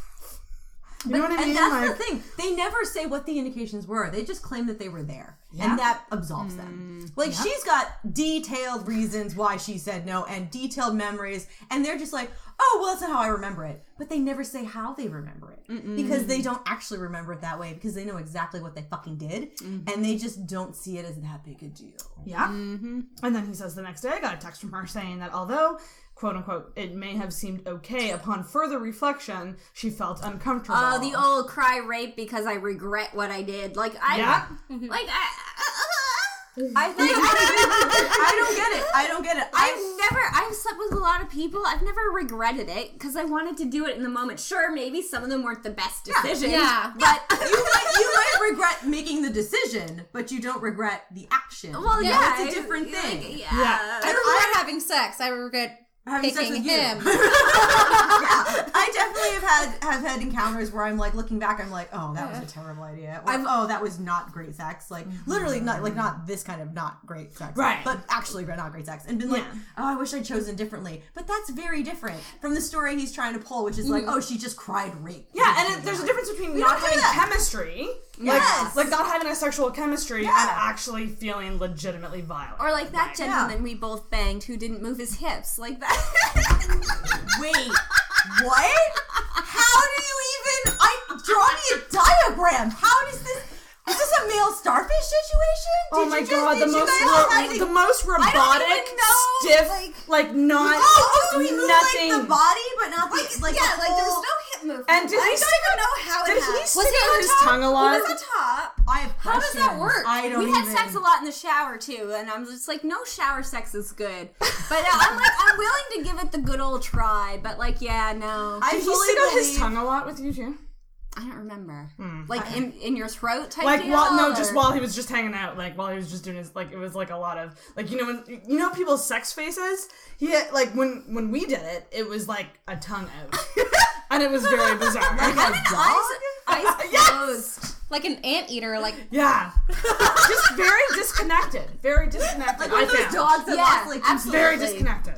And that's something I'm going to finish the apology first. Okay. So she felt uncomfortable. It was true that everything did seem okay to me, so when I heard that it was not the case for her, I was surprised and concerned. I took her words to heart and responded privately after taking the time to process what she had said. I continue to support the movement that is happening in our culture. It is necessary and long overdue. That's his apology. Ugh. But one thing I will say is, like, I did listen to a podcast recently. The Guys We Fucked. It's a great podcast. And they were essentially like, okay, we have to talk about this. Let's talk about it. And they were talking, and I kind of agree with this. Because I feel like sometimes when you're having sex with somebody, and this is just my experience, everyone's fucking different. But sometimes when you like someone so much, and you know them really well, and they do something that's really off-putting in bed, it kind of feels like they're out of their own body. Like, it's not really them. It's not a character experience. Like, it's not really them there. Yeah. In that moment. Yeah. Doing it. Yeah. And us girls are just like, what the fuck? Like, who are you? Yeah. Do you know what I mean? No, I like, totally do. And I fucking feel that way all the time. Yeah, 100%. Because especially if it is a friend or someone you have a relationship with, because you have that trust and you're like, okay, I trust that this person cares about me, but what the fuck was that? Yeah, it's like what I was... Do you know what I mean? Yeah, it's like what I told you about the situation. I had an encounter with someone that I was friends with, and I was with someone in another room, and I no longer felt comfortable with that situation. So I pulled out, and I got in bed with this other guy, and I was like, listen, the other guy's skeeving me out. Is it cool if I just sleep here? And he was like, yeah, sure. And I was like, okay, great. And I felt really safe, and I went to sleep, and I woke up with his hands in my underwear. And it's like, really? And like at the time, I didn't, like, I was so like, I was just waking up. So I was like, what the fuck? Yeah. And like, I let it kind of continue, and then I just kind of disengaged and left. And like, we've never mentioned it since. I have seen him. And like, and I would not, I don't think that is like, for me personally, I don't think that was rape. I do think it was a level of sexual assault because there was no consent. Like, we did discuss it. You were asleep. Yeah. No. But I think that's the kind of situation where if I could do it again, I would, in the light of day, like, sit down with him and be like, listen, I just want you to know, like, obviously I know you weren't coming from a horrible rapist monster place, but what you did with me was really not really acceptable. And like I just want you to know you probably shouldn't do that with anyone else in the future. Yeah. We're okay. We got caught. Maybe you got caught in the moment, whatever. Yeah. But like, you should know, wasn't cool. I don't like, I'm not scarred for life or anything. I don't need therapy, and I'm not like really upset about it, but like, you should have done it. Yeah, and it would be interesting to see if they realize that, and when they said this in the podcast, I really connected with it, because I agree, because I feel like in the apology he's essentially like, well, I thought everything was fine. Yeah. Like this and whole, it's just like what? Like hang dog, like, oh gee, oh shucks type of like, golly gee. Like, I thought I was doing the right thing, and I turned out, but like, because I think that the person that I experienced this with would feel like genuinely like a shitheel. Well, that's the thing, but because like he probably has been raised on like a, like, oh, this is sexy, I'm gonna wake her up this way, it's gonna be so hot, like she's gonna be into it, like that. I think was where he was going. So it wasn't coming from a bad place. It was good intentions, but it was not properly discussed, because anything sexual you need to discuss first. Absolutely. You just need to. Consent is so fucking important. So like, no matter who it is, no matter how well you know them, no matter, I don't care. You need to stop, and you need to talk to them before you even touch them at all. And read them cues. Yeah. I once asked my husband if he would find it hot, like, to wake up to a blowjob. Yeah? And to receiving a blowjob. He's like, if you want to punch in the face, then try that. I am not going to know. I am not going to know what the hell is happening, and like who that is, like, like coming out of that sleep fog. I'm like, I'm glad I asked. I had a similar experience. Someone was discussing this with me, and they were like, would you be adverse to waking up to sex? Like, or how do you feel about that? And at first I was like, well, I guess that would be okay. And immediately he was like, I don't think you're actually okay with that. And I was like, you know what? I'm not. Well, you said, I guess. But I'm so conditioned to please other people and go along with the flow that without thinking, I say yes. So it was nice to have him be like, are you sure though? Like, and then, because he was like, I kind of know your history, and I don't think that lines up. If you don't mind me saying. And I hate to say it too, but I feel like sometimes when you're hooking up with someone, and especially if it's someone you really want to hook up with, sometimes they'll do something that's off-putting, and let's say you tell them, or you give a verbal cue that you don't like it, and they change it up. You're just like, okay, I'll give them this. Yes. I'll give them this. Like, let's keep doing this, because I've waited so long for this, and I want this to happen. You just wave away the bad bits. That you kind of are like, and again, it goes back into that pleasing thing, though. Yeah. It goes back into that. Yeah. But the point is men have to take those fucking cues and stop. And that's what this guy did. Stop. And I it was so foreign to me, because like I've been with so many shitty dudes. Yeah. That like I was like, are you sure? Like, I mean, and because that's what you do. Like, are you mad at me? I know that's exactly what it was. So I was like, yeah. and you're not mad at me, or like you're not upset, or like I'm not good enough anymore because I won't want to be banged in the morning when I first wake up. He was like, no, assholes have been treating you this way, and I'm just like, damn. A lot of them. It's shocking how much that's refreshing. It's refreshing, and it's honestly very surprising, like to have one person that is actually deeply respectful and very aware of boundaries and crossing them and wanting to be conscious of what I'm comfortable with and what I'm not comfortable with, that it's foreign. Yeah. Like, and I feel like I'm doing wrong things because it's like, are you comfortable? And I'm so used to having to say yes or feeling I need to say yes to keep them that like it's my automatic go-to. And it's getting used to saying, you know what? No, hold up. You know what? I'm actually not comfortable with that. Is that okay? And they're like, of course it's okay. I don't want to do anything that you're not comfortable with. That's not hot for me. If you're uncomfortable, that's not sexy. Yeah, like, well, I don't want to do that. And I'm just like, there are good people out there. There are good men and women out there that understand consent, guys. Like, they exist. It's so true. And I think that we're getting to a point where we're being more aware that it's something that does need to be brought up and discussed. So those people are going to be more aware. And the people I think that are making the mistakes that aren't necessarily the bad mistakes, but are still mistakes, I think we're getting to a point where we can discuss it with them and they can listen and take something away from it. So true. Yeah. My current partner and I have kind of like a running joke. If I go to his place really late at night, I sometimes do pass out without having sex with him. I'm sorry, it happens. It's true. After a long day. We are busy ladies and we are tired. So like a couple of years ago, like this is how it started. This is like a long-standing friends with benefits, so it's been years.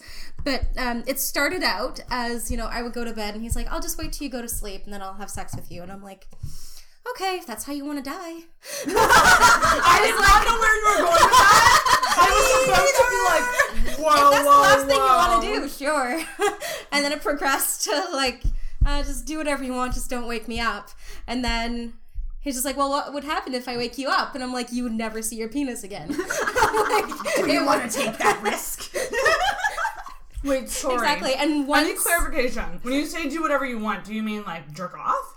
No, like in a joking way. He's just like, okay, I'll just wait till you fall asleep. And I'm like, oh, just do whatever you want. Just don't wake me up. I'll kill you. But he wouldn't actually do it because one time he did actually freak me out in bed. He was lying down and he's, you know, rubbing my back or whatever. I can't really remember. And then just something switched. Like a switch inside me, just like red lights. Like, just like, the fuck did you just say? And I turned around, like, wide open. I'm like, the fuck did you just say to me? And he's like, is this pineapples? And I'm like, yes, this is pineapples. Safe word? Yeah. I'm like, don't you ever fucking do that to me again.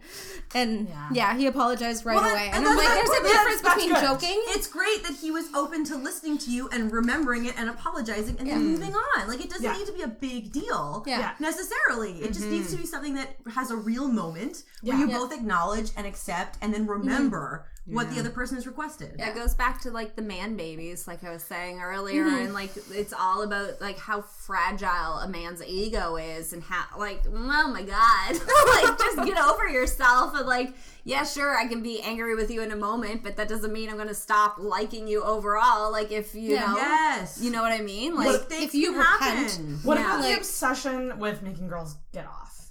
Because sometimes I'm not going to.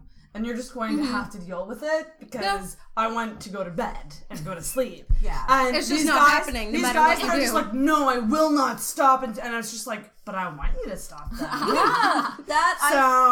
Orgasm is not like the goal. Like it's just about enjoying the experience together. It's not, you don't have to it's just a bonus if it happens. I'm like, fuck yeah. I think that we're trickier, like, to be honest. Like, we are. Like, 100%. We acknowledge that. The vagina is nowhere near as open a book as the penis, which is just, you know, you do this.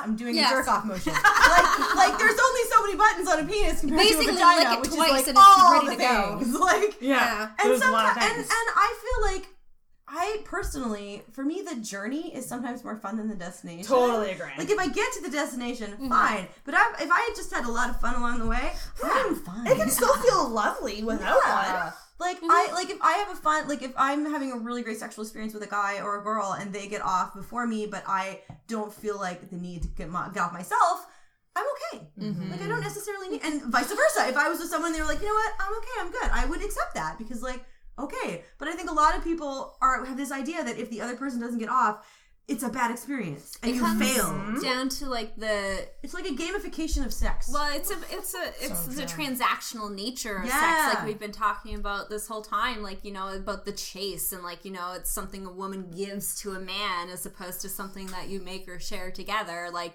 it's this whole transactional, like, I gave you an orgasm, so now you are I owed one. Or or you gave me one, true. I owe you one. Yeah. We'll have to start looking at it differently than that, I think. Yeah. And there's another phrase. There's a phrase guys use a lot. She's making a face. What is it? There's a phrase guys use a lot in bed that I kind of have a problem with. It's the come for me phrase. I'm coming for me, not you. Oh, yes! You know what I mean? Like, and don't get me wrong, sometimes I find it hot, so I can't say that I totally hate it, but I just, every time I hear that, I'm just kind of like, I don't know if I've ever had a guy say that. You've never had that? I have. Yeah. Come for me? I have. I like come on me. Like, I'm not a fucking gumball machine. I'm not just gonna like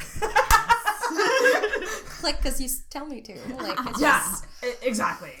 And usually when they say that, I'm like, okay, the pressure's on. It's not going to happen now. If they ask that, it's probably not going to happen. Like, like an instant mood killer. I have just, like, if I'm on top, it's fine. I got this. But otherwise, it's a real challenge. I really thought I did enjoy the phrase "come for me" until I was introduced to the phrase "please come for me." And I was like, I like that more. Please. I like that. It's funny how adding one word can change it up. Changes it. And I was like, oh my god, I like that so much better. It's so mannerly. So this is an interesting article that I read. Amanda, have you seen this one yet? Oh, I saw this. Yeah, so this is... I'm sure I have. Essentially, they did a study on what kind of men and women think of when they think of bad sex. Okay. And essentially what came out of it. Let me find the actual... I saw this article, but I don't think I actually managed to have time to read it. Oh, Amanda, you'd be all up in this. So, like, essentially what it's saying is like, when men think of bad sex, they think of, I didn't get off, or she was just laying there. Or, like, she was starfishing. But when women think of bad sex, they think of being fucking coerced and humiliated and painful sex. And having their boundaries disrespected. So the fact that it's so fucking skewed... That's wild. Is actually terrifying. Yeah, that goes back to the kind of, like, bad date. Like, what's the concept of a bad date? Like... not having anything to talk about or any common ground is bad date. Like, getting assaulted is beyond bad date. I feel like for a lot of people, not having sex at the end of a date means the whole date was shit. And it's like, really? Like, dates are not about the end goal of just boning someone. They're about getting to know someone and find out if you even want to bone them. Oh, like, my God, I know. You know? I remember once I had a really bad date with this guy, like, I met on the internet back before it was, like, kosher to do that, back when, like, Lava Life was the big game in town. Yeah, like, early 2000s. And, like, it was one of the very few first dates I ever had where I didn't fuck the guy.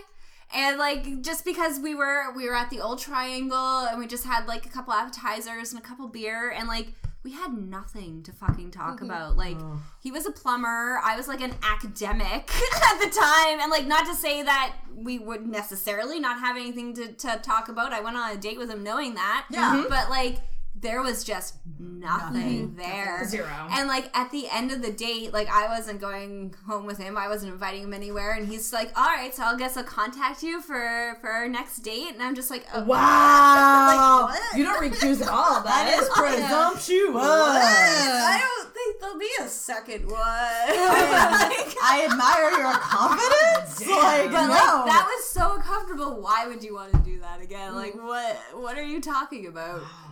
Yeah. No. So, like, and so this article is fucking insane. And I will link to this one as well. But what's interesting about this is like, when I think about when I talk to my friends about, like, having good sex, usually one of the first things I say is, they were respectful. Oh, that's so fucking sad. Isn't that fucked? That's so fucked. That should be so baseline. It doesn't even get mentioned. Like, kind of like saying I have a good relationship with my SO because they don't hit me. Right? Is that the lowest bar? That shouldn't even be, like, in your mind. Like, orgasm is so down far on the list for me. when I think of like. It's usually not the first thing. He treated me like a person. It was wonderful. Like, it was weird. Oh God. And he asked me what I wanted. And have you ever talked to your male friends about like bad sex? Like most times it's the starfish thing. That's fair, yeah. Most times. And it's just like, well, if she was starfishing, maybe stop having sex with her. Yeah, exactly. Maybe ask her what's the deal. Because like sex with a random as a woman who has sex, why would you starfish? Like, I once had a man. Unless that is like a predetermined thing. Yeah, that's fair. That's fair. There are some scenarios. Yeah, well, yeah, everyone's got their thing. But you know what? He wouldn't complain about that afterwards. But I feel there's ways you can make your starfish fun. Yeah, you could like be moaning or like if you're someone who's maybe not as like active during sex, like you could still do other things to be like, I'm into this. Yeah, I would either warn them I'm not real, or like, but if I was having sex with anyone and they were totally starfishing and silent, I would check in with them. What is wrong? Like, like I'd be like, your hey, dog just died? have you changed your mind? Like, am I doing something wrong? Would you prefer a different piece? Like, there are so many questions you should be asking if that happens to you. Like, I don't think anyone is starfishing just to starfish. And if they are, fine, but check in with them to make sure. Again, enthusiastic consent. Yeah. Like, someone just lying there is not enthusiastic. I had sex with a man once, and he was like, afterwards, he's like, I could tell you were into it because you, like, moved. And I was just like, my God. Like, okay, so that's such a low bar. This was like a friend of a friend that I had like met when there was like a big group of us out at a bar, and then like I was like, I really like this guy. He was a marine biologist, and he was like talking about we were talking about sharks and stuff. And I was like, oh, this is awesome. Sexy. So I like tracked him down through these people. I was like emailing all these random people to get this guy, and like I managed to get in touch with him, and we went out, and I was like sex is just a foregone conclusion, really, at this point. It's like it's your thing to lose at this point. Yeah. Like, and like we had some sex, and it was pretty good. And then afterwards he's like, I know you were into it because like you were moving and suggesting positions and stuff. And I was like, oh my God. I was just like, what was he doing before? Why would you have sex if you don't want to do it if you're not into Oh my God. it? Like, that bar is so low, it is still on the ground. Like, that's ridiculous. Oh my Lord. Isn't that terrifying though? That's scary. Who are you fucking? And like, what? Why? And guys why are you talking to them about it? Like, if I had sex with someone that never moved, I would if I didn't say, I mean, I would say something beforehand or during, but even if I didn't afterwards, I'd be like, are you okay? Like, you know what? I cannot even comprehend finishing sex with someone that was never moving to even get to that point. I can't, even in my brain. I would need to see if they were okay and fucking stop, because obviously something's going on there. Mm-hmm. Wow. I just find it utterly shocking that more men don't read their partner. But they're taught that they don't have to. Yeah. That's the sad thing. Yeah. You know, like, we shouldn't make it so bad. And that's you know what this conversation, all this is like, about. Like, exactly. and that's why there's so much resistance to it, because it's going to take a fundamental shift in our understanding of gender roles. Yeah, because and gender stereotypes. All of the pressure off the woman and sharing it between, if not maybe putting more on the man at the moment, just because they have so less to carry it right now. Mm-hmm. And it's just like, listen, if someone has bad sex, you can't immediately be like, well, what did you do that was wrong? Or why didn't you leave? Or why didn't you speak up? Or why didn't you ask him this or that or that? Because we're not always in a comfortable position to do those fucking things. Because that's just how society runs right now, and that needs to change. Exactly. Absolutely. Yeah. Fuck. So guys, I think a cool ending point for this might be to talk about the whole discussion of what do we do with Aziz now? Like, in terms of, there's people who are like, well, he should lose his show. Like, and then there's people who are like, well, no, he shouldn't lose the show. So where do we stand on that? It's a tough one. For me personally, Aziz, and I'm going to kind of blanket statement this for anyone that is in Aziz-like position. Aziz-like. Because I am sure we're going to have... Azizi. Because as much as we are obviously going to have a lot of horrible men and horrible stories about them come forward, I think these are more common. Yes. Oh my God, well, that's a big part of the resistance as well. And like, women don't want to admit that this has happened to them, and it isn't. Yeah, it's not just the Weinsteins. I think this is more of the bigger problem. Mm-hmm. And it's not so much as that these men are monsters, it's that they are making very terrible mistakes, but it's because society has almost encouraged them to make them. Mm-hmm. And I feel like this is the kind of thing that a man can really take a look at and learn from more than anything else. 100%. And I don't think Aziz has done that. No. And his apology is not his even apology is No. bullshit. But I think Paid that lip service I to don't, the idea. Yeah. And so personally for me, like if I were a woman in Hollywood and we're working on something with him, I would not want to continue working on him just as to how he has reacted to this situation. Mm-hmm. But I feel like if someone else was to have this happen, if they came through and actually like, she's right. yeah, if they were like, she is correct, I actually did do this. I did not realize at the time what I was doing. Now that I have, like, they have to have a real apology. They have to take the steps. They have to reach out to that person. Maybe some therapy is in order, like, depending on the degree of the severity. I think this is something that men can come back from as an error in judgment. I think something like this, like, I know when the Dow dentistry story broke about the Facebook page. That was a mess. They went through reconciliation, and I think in a case like this, that might be a better avenue. That would be good. Because, like, no one is saying this is illegal, that he should be going to court. Exactly. The whole issue with this is that it's too common, it's normalized, and we need to unnormalize it. Yes. And I mean, certainly there are issues with reconciliation because it kind of requires the victim to teach the perpetrator, which that's not really a fair thing to put on the victim. And it makes them have to relive what they experienced. However, it is an empathy building exercise. Yeah. So, I mean, I feel like reconciliation style mediation has a place in this reconciliation, like the reconciling as a whole in our society of this issue. Yeah. Mm-hmm. But again, that's putting the onus on women to teach men and to control men and be in charge of men's things. Yeah. So, I mean, really what needs to happen is a whole lot of fucking self-reflection on behalf of men. Yeah. And I don't think it's easy. They're not willing to do that because of their man-baby egos. Now, don't hate me for this opinion. No, go for it. But, like, with the Aziz Ansari thing, I gotta say, he has probably reacted the best out of all the public figures. He didn't try to shut her up. Even James Franco was kind of like, no, I didn't do that. He didn't deny it. A lot of people tried to bury their allegations. A lot of people tried to deny it. Mm-hmm. But, like, in his defense, and this is, like, a very, very weak defense. You're right. It could have been better, but it could have been worse. You know, like, out of all the big exposés that we've had, this is probably the healthiest one. It's still unhealthy, but it's the healthiest one. Mm-hmm. So I think, like, hopefully this is a path going towards a better future. I do agree. Yeah. I don't think it's a career ender for him in any way. But I really, it might be a career deterrent. Yeah, I think it detractor. Yeah, it might be a retractor. It might be a pauser. Mm-hmm. And I think that hopefully he will actually reflect on this more seriously, because I don't think he's taking it as seriously as he should. Mm-hmm. But agreed, I don't think this is as bad as the others have been. Mm-hmm. Yeah. It's like a 2 steps forward, 1 step back. I'd be interested to see what Netflix does, though. Yeah, because they have not said anything at this point that I'm aware of. Like, there's been no decision on that. I mean, they came down hard on Kevin Spacey pretty fast. They came down hard on Danny Masterson eventually. Oh my God. So Scientology, what the hell? Oh Lord, that's a podcast in itself. And then Paul Haggis was accused of some pretty heinous shit. That's true. He's trying to say it's a Scientology cover-up. However, none of those women have been definitively linked to Scientology in any way. So that's just I was very disappointed by that one, because I quite like Paul Haggis. Yeah. Even like before the whole Scientology thing, I was aware of him and quite liked him. And and like he never really denied it either, I don't think. So that was kind of disheartening. Yeah. And I wonder if they're going to rewrite the show differently.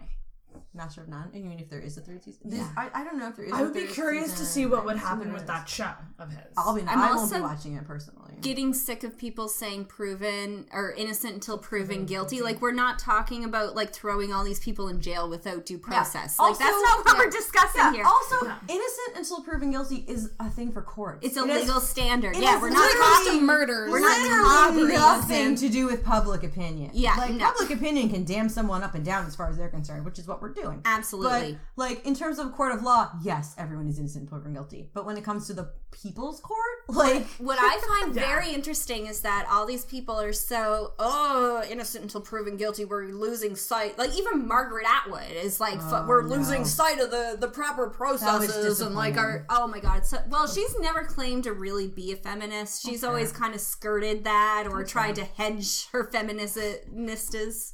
And, like, it really is like it really does display differences in generations as well, because my mom, she's 60, she's true. Like totally on board with the whole Me Too and like we gotta change this shit.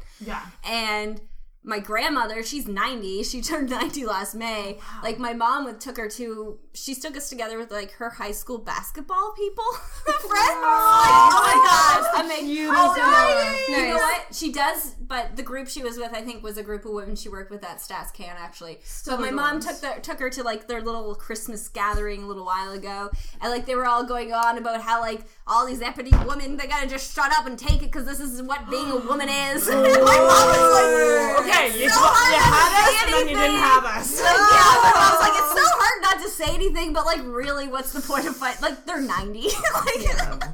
But it just like goes to show how deeply embedded all of this stuff is, and like, I totally lost my train of thought there talking about my grandmother. But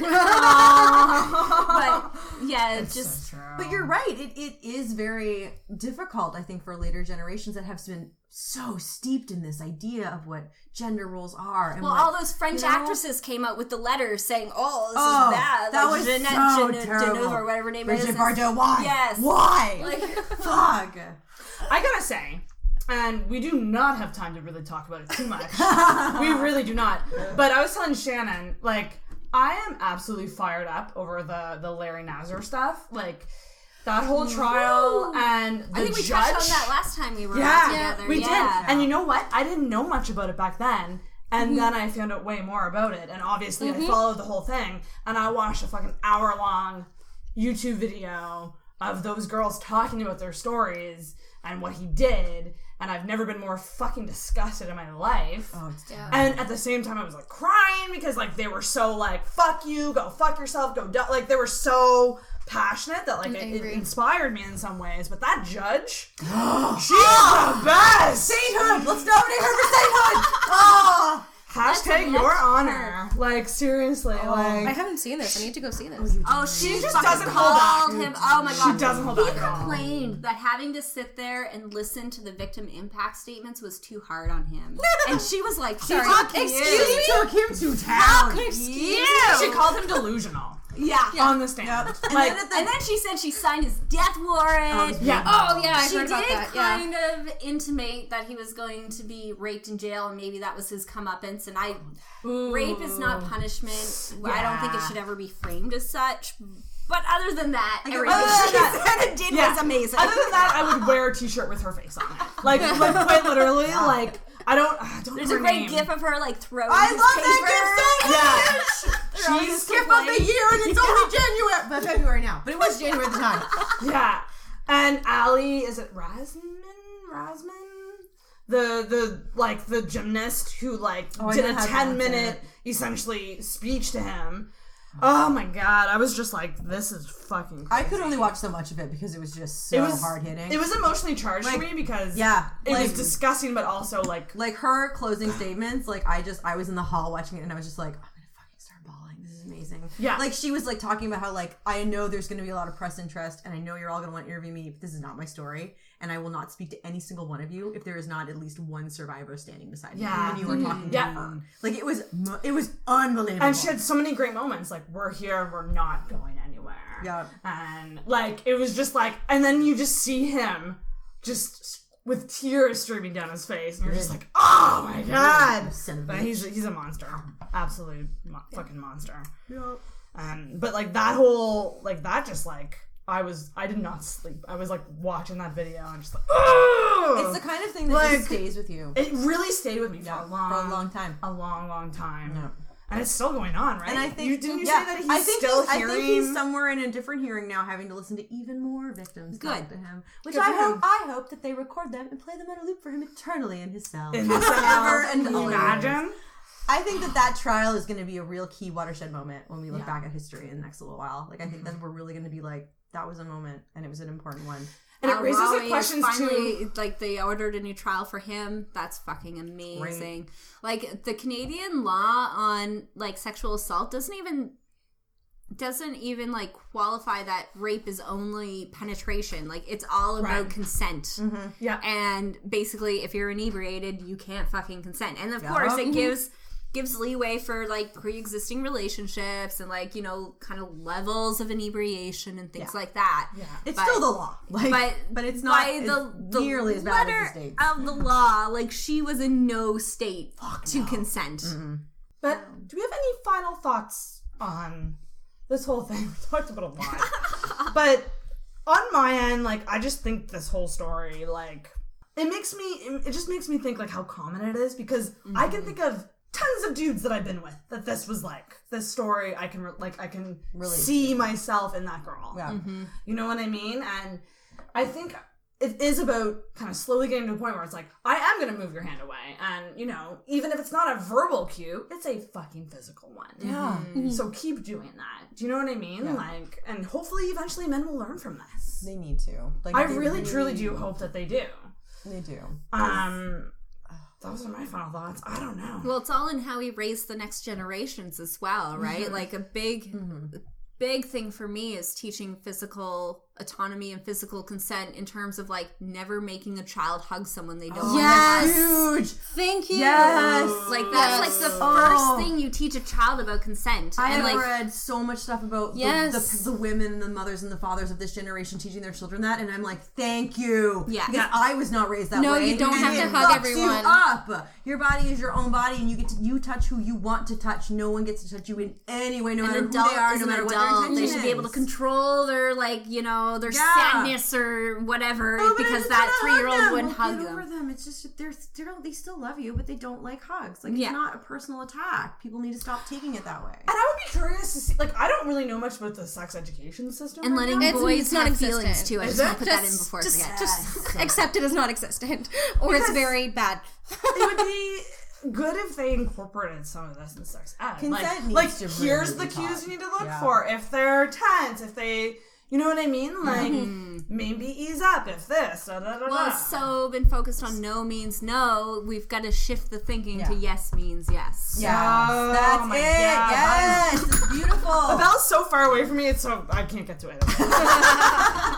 But you're 100% right. Oh, that's like, a great way to put it. Yes. Yeah. It shouldn't, like, sex education is just about like the physical act of sex, and it needs to be about the verbal, about the brain connection, about all of that. The communication. Back to like things that have nothing to do with sex, and all building towards that. Like, there's that great program where they bring babies into, like, you know, elementary schools, and like the baby sits with, like, the mother and the infant are there with the children, like probably like primary grade 1, 2, and they learn that because not everyone has younger siblings. A lot of kids are the youngest sibling, right? Yeah. And just like, you know, you have to be gentle with a baby. Let's all be nice to the baby and touch it gently and like speak nicely to it and like ask me questions about the baby and like what its life is like and things like that. And like, this has been shown, like, this thing has been going, it's not new, it's been going on since like the 90s in various forms. I believe they do have a program here in HRM as well.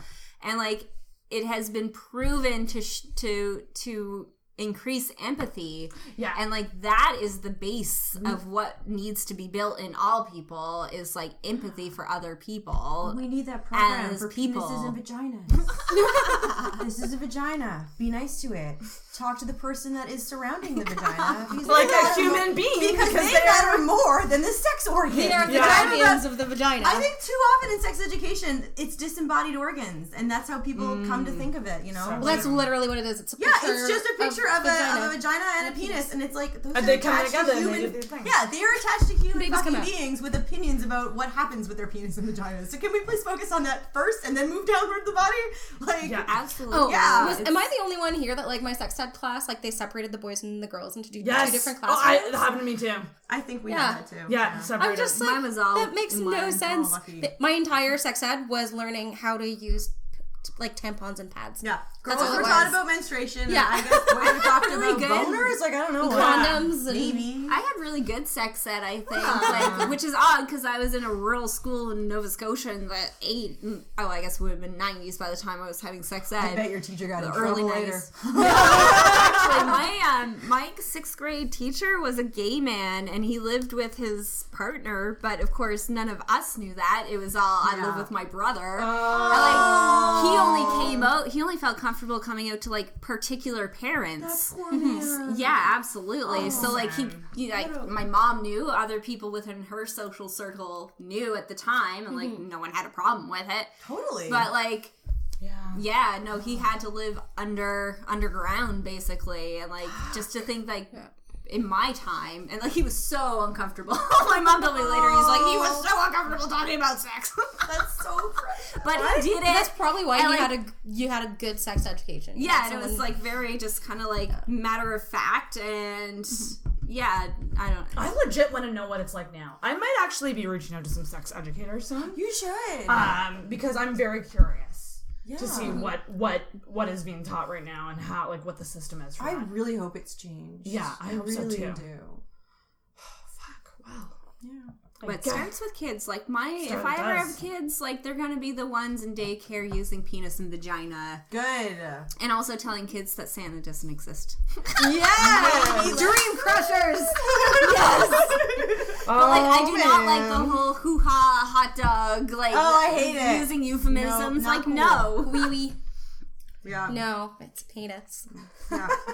There's lots of them out there. It's a part of your body the same way as your ear is. You need to know exactly. what it's called. You need to know what it's called. You need to know how it functions properly. So if it's not functioning properly, you know. We can fix it, like, because it's a body part, like all the others.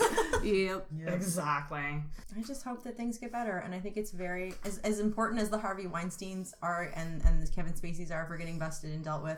I honestly think these situations are more important. Absolutely. Because these are more prevalent. These are more realistic starters. This is where the real change Harvey happens. Weinstein is a monster. Yeah. And Aziz Ansari is like the date rape. And like for too long, people have had the conception that rape is only something perpetrated by that monster in the alley. Yep. And like, no, that's like 2% of rapes. Yeah. We need to... It's like saying a punch in the face isn't assault because he didn't murder me. Yes, that's exactly it. We need to... I'm not dead. Yeah. I'm fine. Yeah. Good. You broke my jaw. We I'm need good. to stop focusing on all sexual assault as rape and start realizing that rape is a part of sexual assault. And I think that's a big part of the resistance too comes from like not wanting to admit that the men we love, our fathers, our brothers, our significant others, our friends, have done this. Yeah. And like, and that's why. Yeah, and that kind of goes back to the whole kind of like Amber Tamblyn, David Cross discussion about like, where's like how do we hold the men in our lives accountable in a responsible way? But then again, we shouldn't be responsible for them. This was a first date. They didn't know each other. I can't believe this was a first date. And you know, like, and she sent him a text and she called him out. Good for her. Oh, and there was So I one think part that's of this inspiring. paragraph. She's just like, oh, well, maybe next time. And he's like, oh, well. If I pour you wine. Exactly. If I pour you another glass of wine, is that our second date? Oh my god, yes! Yes, I meant to bring that up. Yeah, that's what he said during the thing. That's so nasty. It's just like, it's this, and I think, and you and I, we were talking before we hit record, and before you guys got here, but like, we know people who just push and push and push. And we know the people that we remain friends with these people. That rug sweep it. They're like, oh, he's just like that, or he's just like that when he's drunk, or it's funny, you know, he doesn't really mean it, but he does, and he does it, and that's the important part. Yeah, it's like And yes, and it's all too easy to just push it aside so that you don't have to question your friendships, and you don't have to really look at what the people that have been in your life for so long really act like. But you gotta start doing it. It's hard. We want to avoid conflict. people want to avoid that it's hard, but of course it's hard. But Yeah. that's how change happens. Exactly. I know this is kind of like out of the blue, but like I've dated both men and women, and I always like being hit on by women the most because if you say no, they stop bugging you. I like actually physically assault people when I go to the clubs. That's why I don't go clubbing. Like if a guy comes up behind me and I try to like scooch away and he comes back, I elbow him in the stomach and like get the fuck away from me. You're an inspiration. We should we should all club like you do. I have been like that since I was 19. Yes. People are like, yeah, but he was cute. I'm like, So? you know, and I'm quite short, so most of the time if I don't get gut, I get balls. So, like, it's a very easy move. Just go, like, right behind you. I love it. They stay away. But, like, I love being hit on by women because there's, like, no, I'm seeing someone. And they're like, oh, that's fantastic. Good for you. Well, I hope the best. And then they go away. Yeah. There's no like, just, oh well, are you sure he's the right one? Yeah. Or does he really make you happy? Like, Exactly. It's not a challenge. Like, there's no pushing. Or, oh, you're a lesbian, you just haven't had the right dick yet. oh. Fuck you. Another podcast for another time. I went to see the Body Worlds exhibit. It was pretty Is it still out? Yeah, it's on April Yeah, April 22nd. God. Yeah, it's pretty God. late. I wanna I'm go probably too. going to go again because it was I have amazing. to go. Yeah. I felt like there just weren't enough female bodies, though. There were a lot of dicks and a lot of, like, testicles. But I wanted to see more vaginas. It wasn't really kind of until you got to the spot I would want where see there that. was, like, reproductive organs, like, specifically on display that you kind of got the females. And, like, your uterus and, like, ovaries are so tiny. I think of them as, like, because, like, in the... Me too! Like, are they the in whole section? They're not? No, they're, like, They're that big. Yeah, like... I gotta get to this exhibit. Yeah, like, the uterus is like this, and then, tiny. like, the ovaries are like that. How the fuck do we build a child in our bodies? I know, exactly. Why the fuck is my uterus? We are so miracles. The clitoris. Like, I have said this so many times, and people do not believe me, and I saw it my fucking self. The clitoris is a huge fucking organ. It goes all the way up there. It's everywhere. It's way What? down the pubis. What do you mean? Yeah, like, it's like a wishbone. This is literally the tip of the on iceberg. your... Like, yeah, that's what we have. yeah, exactly. Like, It's all you worse than the see- tip of an iceberg. It's what- like 3%, 97%. Yeah, what you see is a teeny tiny Google bit. image. And then there's the clit, and it's Sarah's like mind is about to nice bloom. fleshy. Yeah. And then it just falls around each side. It like hugs everything. How do I Google this without getting porn? Clitoris Anatomy? Yeah, Anatomy. internal thirst or something like that. Not that I don't want to see porn, but I just want to see what it Next podcast. Porn criticisms. Tonight we're going to talk about Sarah's favorite Oh, holy pornography shit! clips. I did not know that. Okay. Yeah. It's quite like, something. When you're a fetus, for the first trimester, you have no sex. Like, your sex hasn't, your organs haven't developed. Yeah. And, like, that could be, it's basically the size of a penis, and it's just kind of rejigged and slightly different. Yeah. Better It's in or an the same outie. cells. Well, I mean, the head and of a same- penis is essentially a giant clitoris. Yeah, So, exactly. you know. Yeah. Oh my.